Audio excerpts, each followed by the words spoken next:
¿Cómo están ustedes? Bienvenidos a otra nueva entrega de Saberes Compartidos por Televisora Centro Morteros. Hoy estaremos hablando con el ex combatiente veterano de Malvinas, Marcelo Baldizone, así que esperamos que lo disfruten. Bienvenido a Saberes Compartidos, Marcelo, ¿cómo estás? Un gusto. Un gusto verte. Bien. ¿Todo bien? ¿Todo tranquilo?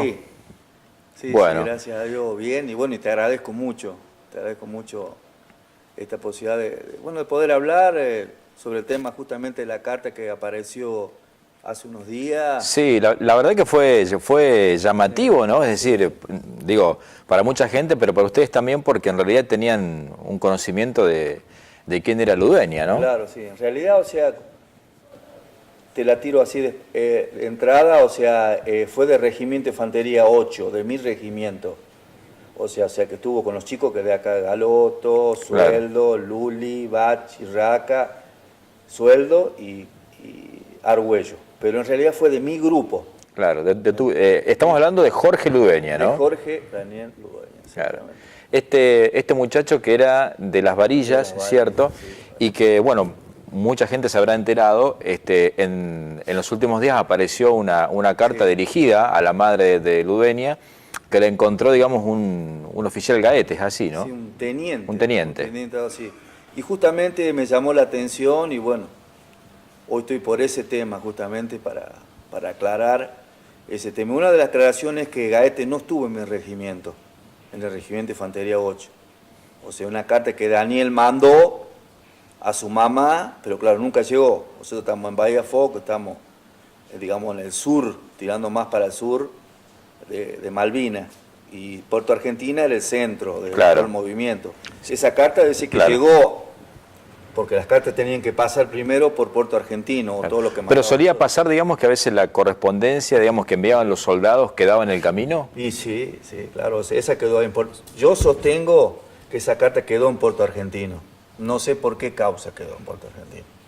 ¿Viste? Pero que hoy, después de 37 años, que haya llegado a las manos de su madre, me llama la atención. Claro. Y bueno, qué sé yo siempre digo, la habrá mandado Dios. Para mí la mandó Dios. Claro. Porque digo, a ver, puede haber un filtro, por ejemplo, porque digo, si el soldado le escribe a un familiar, a veces puede reflejar en realidad qué es lo que está pasando en la guerra, claro. cómo viven ellos. Entonces por ahí uno imagina que el superior no quiere que muchas cosas se sepan. Sí. Yo no quiero llegar a fondo a decirte eso, pero puede ser que haya pasado eso, porque él en su carta, vos viste que él decía que tenía frío, tenía hambre, ¿me entendés? O sea, que le pedía comida, y quizás eso, o bueno, o quedó ahí. Me llama la atención que no haya aparecido, porque si el teniente Gaete volvió a la Argentina, estaba vivo, yo creo que la carta tenía que haberse llegado antes. Sostengo yo, ¿no? Después de 37 años. Medio raro, ¿no? Claro. Bueno, de todas formas, llegó, te sorprendió, digamos, bueno, y los muchachos que conocemos hoy por hoy en Morteros también, digamos, lo conocían, en definitiva, tenían conocimiento de Ludueña, ¿no? O sea, el que lo conocía soy yo. Puntualmente vos. Ellos no lo conocían así remotamente, pero lo conocí yo porque era mi compañero. Él no muere en combate, ¿no? No muere en combate. Y, digamos, como muchos otros, atravesó, digamos, una situación bastante particular y lamentable y crítica, que fue también un poco el tema de la alimentación, del frío. Sí, en realidad, yo te paso a explicar. Éramos todos casi del interior, de los pueblos del interior. Nos fuimos todos de acá en un pueblito a Comodoro Rivadavia. Un regimiento de infantería que ve ahí, bueno, tuvimos un mes de instrucción, más o menos, y de ahí, bueno, a Malvinas. ¿Vos sos nacido en Chipión? Alto. No, yo soy nacido en Porteña. En Porteña. Sí, que tampoco nunca fui reconocido como combatiente. Y después estuviste en Porteña, ¿hasta qué edad, por ejemplo? ¿Y te fuiste a dónde? En Porteña estuve hasta los 10 años, viví 10 años en Porteña. Después me fui a vivir a Sever, y de Sever me fui a Chipión. A los 16 años más o menos me fui a vivir a Alto Chipión. O sea que estabas en Chipión cuando te toca, digamos, viajar a las Malvinas. Sí, en Alto de Chipión. Y de ahí viajamos un día, me acuerdo bien, a las 6 de la tarde, que salí de mi casa y venía en el colectivo. En la Miramar estaban en ese época, ¿te acordás? Sí. Así que éramos como 30 arriba. Bueno, iban todos los chicos acá en Mortero, porque Hay otros chicos de Regimiento 8, pero no estuvieron en Malvinas acá. En Mortero, en Brima, en Suardi. En Suardi, por ejemplo, hay un doctor Piantino. Él estuvo en Malvinas, pero ahora no, creo que está viendo por la ciudad de Santa Fe. Claro. Pero Suardi también tiene un representante, si alguien llega a ver Suardi, tienen un excombatiente en Suardi y hoy es médico. Claro. Marcelo, ¿qué sentiste en ese momento? Es decir, recordás el momento en la llegada del colectivo, en el viaje, pero interiormente, ¿qué sentías? ¿Qué esperabas de ese viaje y hacia dónde ibas? No te olvides que tenemos una inocencia arriba. Después de muchos años empieza a pensar, fuimos tan inocentes, fuimos con una inocencia bárbara. Imagínate, de un pueblito, imagínate, los de Córdoba ya volaban en esa época, claro. Los cordobeses. ¿Me entendés? Nosotros fuimos al interior, medio. Y bueno, después de golpe nos tuvimos que hacer también nosotros, porque llegamos allá, el día que llegamos nos dejaron toda una noche entera ahí. Claro, nosotros siempre contamos anécdotas entre nosotros. Llegamos ahí al 141. ¿Te acordás que era 141? No sé si recordás ahí en Córdoba. En cercanía de Los Molinos, claro, por esa zona. Ahí, claro, sí, ahí llegamos y bueno, dormimos esa noche ahí, imagínate. 8 de la noche, ya 9 nos pusieron a dormir. Nadie sabía el destino, dónde nos iba a tocar, imagínate. Claro. Jamás pensamos cuándo íbamos a parar del Alto de Chipión, mira dónde íbamos a parar. Lo único que sabían ustedes era, digamos, cuál era la causa fundamental, digamos, sí, era el conflicto con Malvinas. No sabíamos nada. Nosotros, desde el día que yo subí arriba de un avión por primera vez en mi vida, el otro día lo comentábamos con los changos, ni sabía dónde íbamos. Después nos dijeron que íbamos a ir a Regimiento 8, en Comodoro Rivadavia, Chubut. Imagínate, así que todos a Chubut. Allá, cuando bajamos hacía un frío. Un frío, me imagino. Claro, ahí ya hacía frío. Imagínate, nosotros nos fuimos yo no recuerdo bien, pero en febrero, me parece. En febrero, acá hacía un calorazo, ¿sabes qué? Allá, claro, un cambio totalmente brusco. Y claro, yo estoy hablando de hace 20, 25, 30 años. Acá también te acordás que helaba. Los primeros de mayo pegó un helado. No, ya hacía frío. Tremendo. Después de Comodoro, ¿cómo fue el proceso? ¿Cómo siguió? Ya nos estaban preparando, nosotros inocentemente, pero nos estaban preparando para una guerra. Después vimos cuenta que no a full como una guerra, no un año como la clase de 62, que la clase de 62 tuvo un año de instrucción para combate, nosotros no, un mes y medio, 2. Por ejemplo, el Chavito Ruiz, él estuvo preparado para una guerra, ¿me entendés? Nosotros no, clase 63, imagínate. Claro. Y bueno, nos tuvieron ahí, y bueno, el día que tomaron Malvinas, bueno, ahí supimos a dónde íbamos a ir. ¿A dónde iba? No sabíamos nada, nosotros hasta el 2 de abril nunca supimos nada. En ese mes de preparación, ¿qué hicieron, por ejemplo? Instrucción de noche. Sí, hacíamos combates nocturnos, ¿me entendés? Ahí aprendimos lo que son las balas nocturnas, ¿viste? Y bueno, todo. Manejo de armas, todo. Exactamente, sí. De todas formas ya sabía tirar, gracias a Dios. Sabía tirar porque, bueno, nosotros del interior, uno siempre salía a cazar, ya con esa edad salí. ¿Tenías familiaridad con un arma de fuego, digamos? Claro, yo ya tenía conocimiento, que aparte mi papá era policía, así que ya veía claro, por todo el arma la veía. Claro. Sí. Bueno, en tu caso particular, nunca se te ha escuchado mucho en realidad hablar de la causa Malvinas, ¿no? No, te explico por qué, porque yo siempre digo que, y le agradezco muchísimo a Dios de que yo haya entrado en la policía. Ese fue mi fuerte, porque yo a los 5 meses ya estaba dentro la policía, ¿me entendés? Pero, viste, no pasaron lo mismo mis queridos hermanos, camaradas, que muchos se mataron, cosas que se suicidaron muchísimo en esos 10 años de abandono que hemos tenido. Pues nosotros hemos tenido 10 años de abandono. A pesar que entró la democracia, caparon todo. Y vos sabés, está pasando con el Ara San Juan también. Sí. ¿Viste lo que es? Sí. Imagínate en aquel año que manejaban los milicos, claro. Entonces, vos se tienen que dar cuenta de lo que pasó. Y, bueno, y en donde no había tanta libertad, digamos, en cuanto a los medios de expresión y demás, ¿no? Hoy se conocen muchas cosas. Todo. Bueno, circulan, hoy está saltando todo, gracias a Dios. Esta carta es una iniciativa, y yo siempre digo que Daniel está pidiendo justicia. Está pidiendo justicia. Eso, él para mí, es algo que mandó para que digan, che, acá estoy, acuérdense que yo peleé por ustedes, que estoy acá en Malvinas. Para mí no, yo la veo de esa forma. Es decir, recordar la guerra es recordar quizás un momento duro, pero ¿qué es lo que más te afectó de la guerra en sí? Es decir, el conflicto bélico, imagino que en sí, digamos, es un malestar en su conjunto, pero digo, las cosas cotidianas del estar allá en Malvinas, por ejemplo, ¿qué es lo que más recordás que fue lo más duro de atravesar? O sea, volviendo al tema de Jorge, porque vos viste que yo, maestro, vengo por esa carta, nosotros, desgraciadamente, mi grupo, que te vuelvo a repetir, un regimiento está dividido en un regimiento por compañías, cuando vas a una guerra, grupos, ¿me entendés? Secciones, perdón, y yo era de la tercera sección del Regimiento de Infantería 8 y grupo, que un grupo está dividido entre 8 o 9 soldados, más el suboficial. Sí. ¿Me entendés? Justamente el tema de Daniel, ya venimos sufriendo hambre en realidad. O sea, el primer mes fue bueno, digamos que era todo joda, digamos, vamos a decir como juego de chico, ¿me entendés? O sea, pero no sabíamos a lo que nos íbamos a enfrentar, claro, sin duda. Claro. Y bueno, después vienen los momentos peores. A partir del 1 de mayo ya el 1 de mayo, los primeros días de mayo ya recibimos bombardeo, ataque aéreo, ¿me entendés? O sea, tuvieron que... ¿cómo se sobrevivía, digamos, en los momentos más críticos en cuanto a la comida, por ejemplo?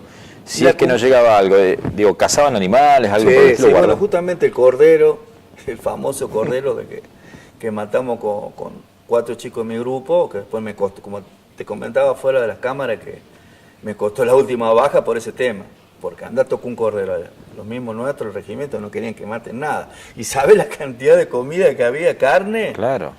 Había animales vacunos, había cordero, no te digo como acá, pero había ternero, había como para... No, nos dejaban todo. Y bueno, justamente, ahí viene la que yo te voy a comentar de qué pasó con Jorge. Matamos un cordero nosotros, ¿me entendés? Ya estamos sintiendo hambre y nosotros lo escondimos al cordero y de ahí comíamos, ¿me entendés? ¿Cuántos días comieron con eso? Como 10 días, ¿me entendés? Y que nunca se enteró el cabo, ¿viste? Nunca, gracias a Dios que el cabo nunca se enteró. Se enteró después de lo que pasó, que Daniel fue y comió las vísceras, ¿me entendés? O sea, imagínate, claro, una víscera en estado malo, mal cocinado, porque a lo mejor si vos lo cocinabas, porque yo sé que en un momento estuvo malo, ojo que comimos y sí, porque con el paso del tiempo, más allá de que claro, hace frío y se mantiene un poco la carne, con el paso del tiempo se descompone también. Solución porque, imagínate, comer carne era un manjar, y sí, como un pedazo de pan, claro, era un manjar. Y bueno, y él desgraciadamente, pobrecito, agarró y bueno, se intoxicó. Yo te digo, sinceramente, yo a él lo vi en la posición cuando estaba inflado, por si diera una cosita flaquita, menudita, estaba inflado, ¿me entendés? Bueno, de ahí vino el cabo, que el cabo mío era un represor, lo voy a decir frente a las cámaras porque te dije que iba a decir. ¿Te acordás el nombre? Sí, Aybar, y desgraciadamente se llama Jorge, igual que yo, igual que Jorge, se llama... Él falleció. Y de esos había muchos. Mirá, bueno, no te digo muchos, pero... Sí, o sea, yo voy a hablar por tenías de todo, ¿no? Sí, yo voy a hablar por lo sí, mío. Lo que me tocó a mí, lo que nos tocó a nosotros. ¿Me entendés? Porque fue un represor que nos golpeaba a todos, ¿me entendés? Nos pegaba a todos, y más con lo que había pasado, ¿me entendés? De que nosotros habíamos matado un cordero y nunca le dijimos a él, ¿me entendés? De que nosotros habíamos matado el cordero, lo teníamos escondido, pues si nos agarraba, imagínate. Nos estaqueaba, imagínate vos, por cualquier cosa nos estaqueaba, claro, o nos pegaba, pues nos pegaba patadas, ¿me entendés? Y bueno, te comentaba de él la última vez que yo lo vi, o sea que lo cargó el tipo al hombro, lo cargó el cabo, el suboficial lo cargó arriba y lo volvió a voltear, y le decía un montón de cosas, lo volvió a levantar y lo llevó al hombro. Es la última vez que yo lo vi ahí. A Ludueña. Sí, a ver. Pero hemos compartido anécdotas, te voy a contar la anécdota antes que me olvide. Yo te lo comenté por radio también. A Silvia se lo comenté que la sección mía había a veces que de a dos nos tocaba, porque como estamos sobre la costa, de la costa de la bahía vos sabés que es una entrada daba al tope, cuando nosotros estábamos acá en el tope, estaba una sección mía, la tercera sección del regimiento, de la compañía A, y toda la compañía B, la otra parte del Océano Atlántico. Ahí la cubría, estaba Miguel, Tito Sueldo, el Luli estaba en la servicio, en el pueblo, se manejaba con un camión, y Bachi Raca, por ejemplo, él era patrulla. Por eso siempre, o sea, si algún día tengo oportunidad de hablar con ellos, te va a explicar lo que hizo la patrulla, cada uno qué función cumplió. Y bueno, yo la última vez que yo lo veo a él fue que nos llamaron, fuimos ahí al pueblo, y bueno, la última vez que lo vi yo fue envuelto en una manta poncho que ya estaba muerto. Estaba muerto. Sí, me acuerdo siempre que lo enterramos ahí atrás del pueblo de la Bahía Foc. ¿Qué había pasado de noche una vez que me dijiste una anécdota con él? Ah, ahí está, justo que me perdonen, no sé, porque a veces Sí. me van... Son muchos recuerdos. Sí, a veces se me van pasando. Bueno, nos tocó a nosotros dos, a él, a mí y a Jorge, nos tocó cubrir la playa, ¿viste? Así que fuimos los dos, y bueno, a mí me tocaba horario de, si saben, como en la policía, en el ejército, vos cumplís 2 horas de guardia. Ahora ya no se cumple más en la policía, en el ejército sí, pero en la policía también se hacía lo mismo. Y me tocaba, yo hice de 12 a 2 guardia. Y bueno, y siempre la noche nos daban una naranja y un pedacito de pan, así, ¿viste? Cuando nos llegaba la comida. Y él, le digo, bueno, yo estoy la naranja y el pan, y vos cubrime la guardia de 2 a 4, ¿viste? Y bueno, yo me acosté, me apoyé en la posición, a dormir, y bueno, cuando me levanto y veo 2 botitas paradas ahí al frente, los 2 dormidos. ¿Qué? Así que nos taquearon, ¿viste? Claro. Sí, porque desgraciadamente el oficial que tenía miedo nos taqueaba. Así que era, digamos, lamentablemente era común en algunos, digamos, hacer Sí, de eso, pegar, taquear a los sí, soldados. no todos. Yo vuelvo a repetir que el ejército no le hay que echarle la culpa a todos. Hubo gente, como en todos lados, y gente. O sea, a mí, desgraciadamente, me tocó ese suboficial, que después te voy a seguir contando lo que pasó después que volví. Porque todavía lo termina, ¿eh? La represión sigue después. Después de la guerra. Claro, porque después que volvimos nosotros, yo estuve internado 2 días en Comodoro Rivadavia, y de ahí me pasan al regimiento, porque en el regimiento también había hospital. Y después cuando volvíamos nos esperó el tipo ahí, vos sabés. A mí, o sea, porque quedamos yo. En realidad después vuelvo otra vez hacia Malvinas. Sí. De los 9 que éramos, bueno, Jorge, que falleció, después un chico lo levanta en la Cruz Roja Internacional también, como a Miguel Galoto. Nosotros siempre tenemos que ver que el regimiento, un 70% estaba con Miguel Galoto. Yo creo que esa foto que apareció también fue muy importante. Era representativa esa foto, Miguel, ¿no? fue representativo de nosotros, eso siempre lo digo. ¿Me entendés? Así que también Daniel estaba en esas condiciones. Y Javier Tejeda, a él lo levanta la Cruz Roja Internacional. Y hay otro caso también que ocurre en mi grupo, que un soldado, Gorosito, que ahora vive en Arrocito, y lo fui a ver. Y la verdad que no me hubiera gustado verlo con las condiciones que está. Él se pegó un tiro. Se pegó un tiro por el miedo, el susto, Sí. pero no de los ingleses, sino del tipo que teníamos nosotros, represor. Si algún día llegara a ver y llegas a tener poder hablar con él, me gustaría que hablen, Claro, que vean que yo no estoy mintiendo. Sí. Es un cúmulo de cosas también, ¿no? Porque, digamos, enfrentar un conflicto bélico con lo que significa y después también tener, digamos, una relación interpersonal, digamos, con un superior tuyo que no es buena, Si digamos. vos fuiste a una guerra, imagínate, una guerra, yo me imaginé que íbamos todos, que íbamos a estar todos, pero yo creo que el cabo lo hacía por miedo, siempre dije, que el soldado se la bancó, es como dice Cansancer, el soldado fue el que fue al frente. Y yo digo que lo hacía por miedo de golpearte, o imagínate vos, nosotros estábamos con las bombas ahí que nos explotaban y el tipo es como si se lo hubiera agarrado con nosotros, ¿me entendés?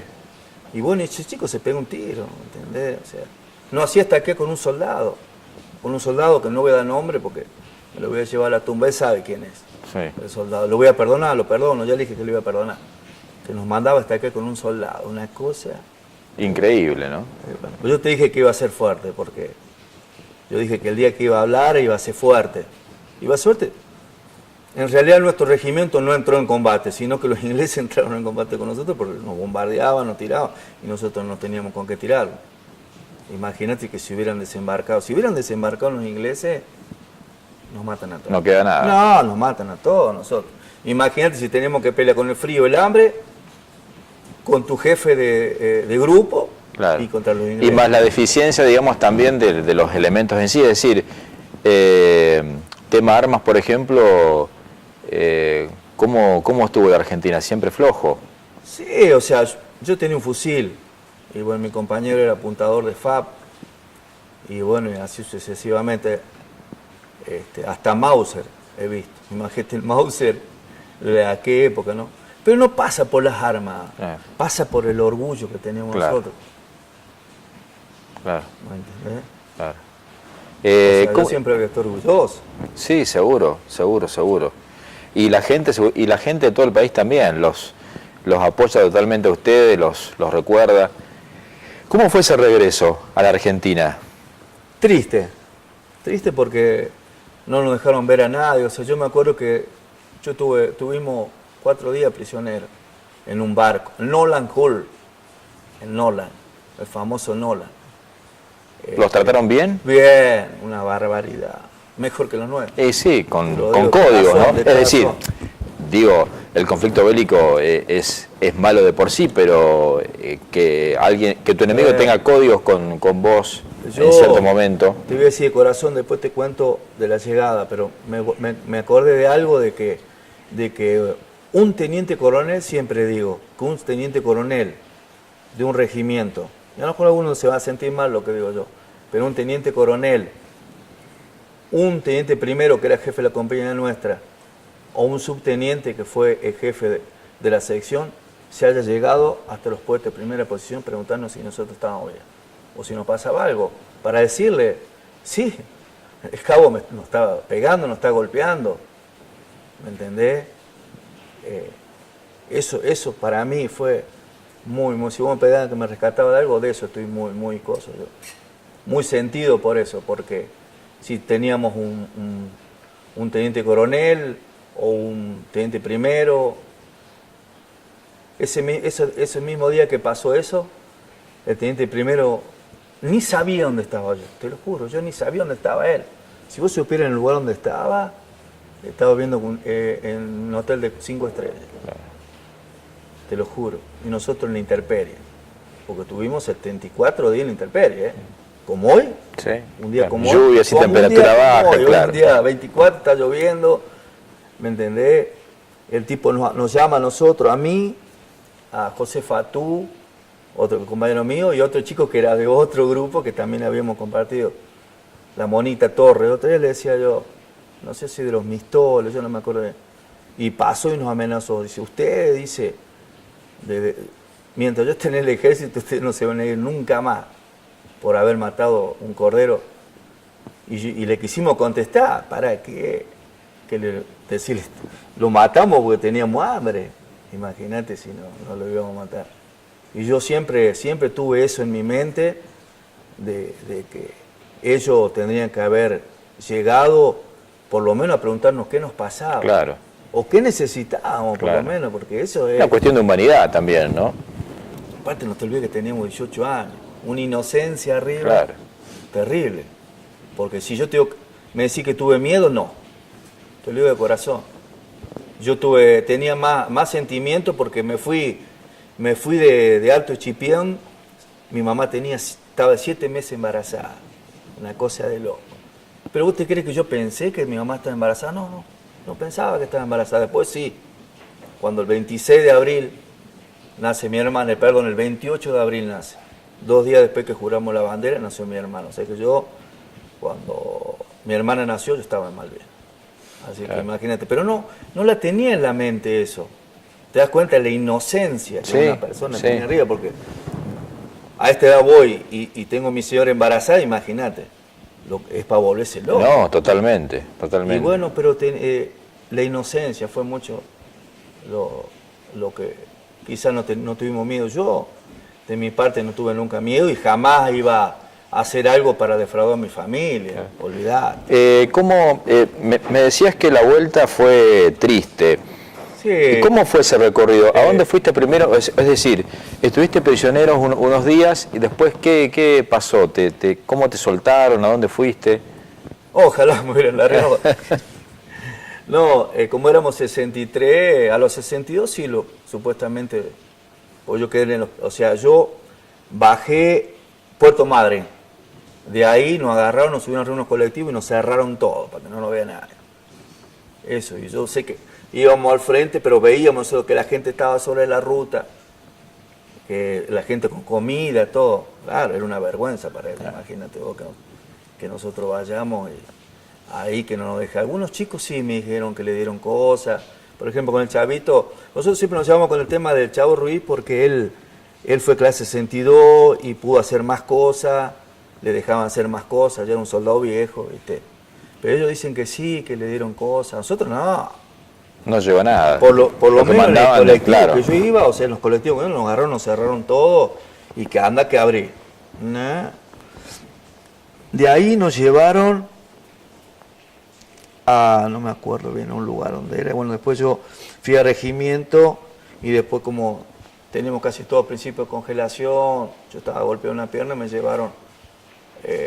Encima, cuando llegamos a los 3 días ya nos pusieron de guardia, una cosa de loco. Nos pusieron de guardia, bueno, yo no aguantaba más el dolor que tenía, así que agarraron y me llevaron a Comodoro, estuve 2 días y de ahí me pasaron para acá y bueno, en los últimos 15 días fue un infierno. Fue un infierno porque llegamos ahí, estamos yo con Fatú, que fue mi compañero de posición, digamos, y quedamos como 15 o 20.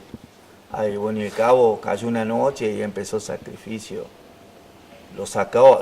¿Esto en Córdoba? ¿En Córdoba? No, en Comodoro, Rivadavia, en Chubut, sí. Lo sacaba a mi compañero porque dormimos, a mí me tocó junto en Malvinas, imagínate. Cuando volvimos, nos pusimos en una cama uno a la par del otro. Y este tipo tenía tanta cizaña que venía a las 3 de la mañana, lo hacía levantar a él, ¿viste? Lo hacía, levántese, soldado Fatú, que se va de viaje a conocer a su hijo. Mirá las cosas que le decía. Era un tipo agresor, ¿eh? Sí. Era un militar agresor. Yo desgraciadamente conocí y me tocó un cabo agresor. Lo hacía, venía hacia el soldado que sabe, te dice, al pie de la cama, agarra más, tac, te parabas ahí. Le dice, y apenas llegaba le pegaba, o sea. Le pegaba. Como si tuviera un resentimiento, digamos, interno, claro, y que lo manifiesta, digamos, de esa forma. Te voy a decir la verdad, nosotros no le hacíamos caso. Nosotros queríamos sobrevivir. Nosotros matábamos cosas para comer. Estoy sincero. Como te digo, salí tonto de acá de Alto Chipión y de golpe te encontrás con los cordobeses que estaban ahí. ¿Entendés? El cordobés era una persona, ya una persona en la ciudad siempre va a estar más avanzada que de un pueblo. Y yo lo comprobé ahí. Porque un suboficial me decía, soldado Besone, ¿de dónde es usted? De Córdoba. ¿De dónde? De Córdoba, le decía, no, ¿de dónde es usted? De Córdoba.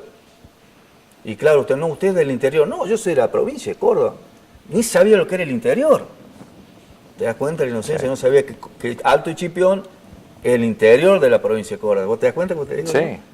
Hasta ni eso sabíamos. Y bueno, como te comentaba, lo hacía parar y le pegaba, lo hacía cambiar de combate. Perdón, de salida, se va a Comodoro a pasear y lo hacía, lo volvía otra vez a los cofres, le hacía sacar la ropa que tenía, prepárese que se va a ver a su mujer, le decía. Y nada que ver, lo hacía psicológicamente para matarlo. O sea, yo de todo esto lo que saqué, porque como te digo, siempre hemos hablado mucho con el Chavo Ruiz y él me decía que los milicos lo odiaban a los judíos. Y este chico era ateo, ¿viste? Y yo veo por qué viene después la bronca, más todo lo que le hicimos, ¿viste? Claro. Que no, a lo último, ¿qué querés? ¿Te va a dejar pegar? No. Y no. ¿Entendés? Uno busca sobrevivir claro, de cualquier forma, ¿no? Y claro. bueno, ahí conocí la represión y después me di cuenta, después de pasar los años, cuando yo lo visité por primera vez a él, a José Fatú, nos encontramos después de 35 años, yo fui a la casa de él y él casi no le había contado nada a su familia. Y yo, quizás no sé si metí la pata, y empezamos a hablar de la agresión que hacía, porque yo, ¿cómo será la inocencia que yo me levanté una noche y lo encaré? Y le dije, dejá de pegarle, porque yo le decía, mi papá era policía en esa época, le digo, cuando venga mi papá, ¿sabes cómo te va a ir a vos? Mira, o sea, defendiéndome yo con mi padre, para pararlo a tipo en la forma que me pegaba, porque después me empezó a pegarme a mí también, ¿viste? Cuando yo me recuperé el último día también me bailaba. Y un día hablando en la casa de él, y me dice, estamos hablando ahí, porque el tipo después lo último lo sacaba solo a él, lo llevaba al no sé qué tenían para dormir ellos, los oficiales. Ah, Fatú. Claro, lo llevaba y le pegaba a él. Y un día él me dice, llorando, o sea, así, dice, la sangre que había ahí, dice, era sangre mía, me dice. Yo nunca supe de que le llegó a pegar tanto. Pero lo sé que lo llevaba a lo último, ¿me entendés? Por eso te digo yo que Malvina, hoy puedo hablar, y te dije que iba a hablar. Y si alguno se sintió mal, si se siente mal del regimiento mío, de lo que yo hablo y digo, bueno, pero yo son hablé cosas, por él y hablé, sí. ¿sabe por qué? Memoria de Daniel. Sí. Yo creo que esa carta está pidiendo justicia porque no sé cómo murió. Te lo voy a decir sincero, no sé cómo murió. Marcelo, es un gusto que hayas estado en Saberes Compartidos. Posiblemente podamos encontrarnos en otra ocasión y seguir charlando del tema si es que sí, hay tenés mucho ganas, más, hay muchísimo más. O sea, tendría que contarte muchas cosas más. Pero bueno, yo vine más todo por esa carta, vos lo sabes. Yo vine más a hablar sobre esa carta, qué pasó con Daniel. Como te lo vuelvo a repetir, lo voy a repetir muchas veces. Yo creo que la mandó Dios y que Él me está diciendo y nos está diciendo, yo doy la vida en Malvina y quiero que me recuerden y quizá Él puede pedir justicia, porque yo no sé cómo murió, te lo voy a decir de corazón. La última vez que yo lo vi envuelto en una manta, ya muerto. Gracias por estar en Saberes Compartidos. No, gracias a vos. Un placer. Te agradezco muchísimo que hayan puesto algo de Malvina para que la gente sepa qué es lo que pasamos en Malvina.